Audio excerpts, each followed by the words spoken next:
Very, very early on in my life, I used to have this milking cow. And every morning I used to get up and I used to get the cow in so that Mum could milk it.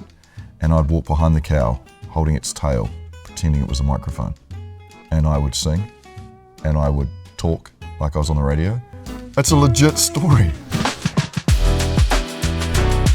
After studying a broadcasting diploma and a performing arts diploma, I worked for free trying to get in the door, and then I made my massive break on the ZN Breakfast Show. From there, went to sports broadcasting, which has always been my favourite, and from sports broadcasting, gone into podcasting. The Morning Shift podcast is a daily podcast that we put out. There's 3 of us that are on it, myself, get it, Jordan, and Brooke. What is this? 3 dads navigating their way through the world as best they can. Not only do I take part in whatever it is we're talking about, but I'm also controlling the level of mics, the headphone volumes, the ambience in the background, the music bed that might play underneath. It's almost like a conductor. With the news of today. I'm a firm believer that if you can get sound right, everything else will be forgiven. So on the podcast, we do use the C80. Part of creating atmosphere or a podcast that people feel a part of is they need to feel like they're in the room with. So if there is something happening in the far corner and you can capture that and you can turn a mic up or you can capture that ambience, it just makes the show itself sound so much more inclusive. I haven't been able to find a microphone that hits like the C80 does. It has the ability with a compressor through it to pick up everything in the room. Then if you turn the compressors off, they're super clear, crisp, they give you great depth and bass. The C80 has the ability to be able to outperform some of the highest performing mics, but absolutely nail anything in that lower price range. If you're looking to get your setup like nice and crisp and sounding really good, this is a microphone that is well within your reach.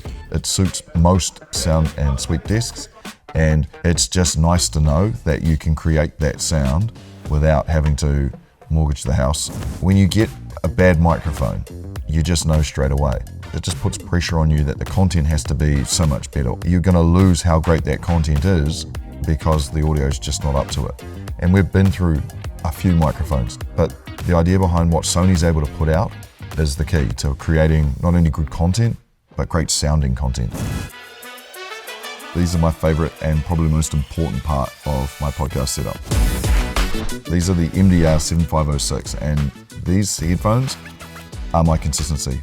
Now, as a perfectionist and someone who loves audio, I always know that when I'm wearing these, that's the one piece of consistency I can keep. No matter where we go in the world, and there's going to be surrounding sound, everything changes. But these will be the one consistency I stay with them. These are like my 4th child. I will not use any other headphone. With the podcast being on the road so frequently now, the travel kit doesn't allow us to have a lot of space. So to be able to have the Sony microphone, which is compact, it's nice, and I can trust it, and then also add that or pair that with the headphones, it just makes for a non-stressful trip. What we've managed to achieve so far with the podcast and with the community is just giving people a bit of escapism. We do approach every episode, we approach each year, we approach each moment with an open heart. When it's all said and done, to be able to walk away from the morning shift and know that we did everything we wanted to set out to do, and everything that came as a part of it was a bonus, I think we'd all be happy.